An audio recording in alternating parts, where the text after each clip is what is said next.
At 12 o'clock, game number 17, Baylor, which is 2-1, traveling to Iowa State, which is 3-0. Baylor in an elimination game, and Iowa State favored by 2.5 points on ESPN2. Blake Shapen, the quarterback for Baylor, has gone 50-74 early on, thrown for 535 yards, 4 touchdowns to 1 interception.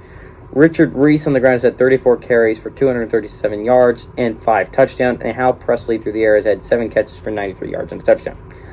Iowa State, Hunter Deckers through the air has gone 78-105, thrown for 745 yards, 8 touchdowns and 3 interceptions, and has a 74.3% completion percentage. Jairo Brock on the ground has had 50 carries for 280 yards and a touchdown. And Xavier Noah Hutchinson has had 20 catches for 319 yards and 5 touchdowns. Baylor leads the series 11-9 all time. Last game did go to Baylor in 2021, and they have won 6-9. Last Iowa State victory obviously was in 2020. I think what's going to be really kind of fascinating about this football game is obviously Baylor's top 25 team, and anyone who's ranked below Baylor, Florida fan, Texas fan, they're going to be heavily rooting for Iowa State this week. But I think what's going to be really interesting about this football game, again, Baylor is in an elimination game, right? They ended up losing a tough game on the road to BYU 2 weeks ago now.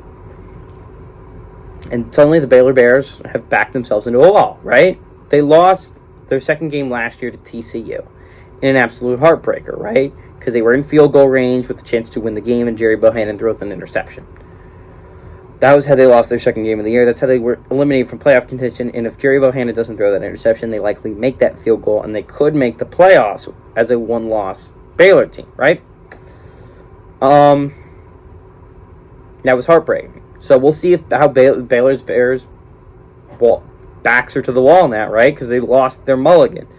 Iowa State, on the other hand, they're coming off high, right? They dominated. Oh, wait, who did they play? I don't remember who they played last week, honestly. I don't remember who the Cyclones played. But I do remember who they played 2 weeks ago. They're a really great victory against their rival, Iowa Hawkeyes. I think this game has the possibility of being really good and one of the better games of the early window.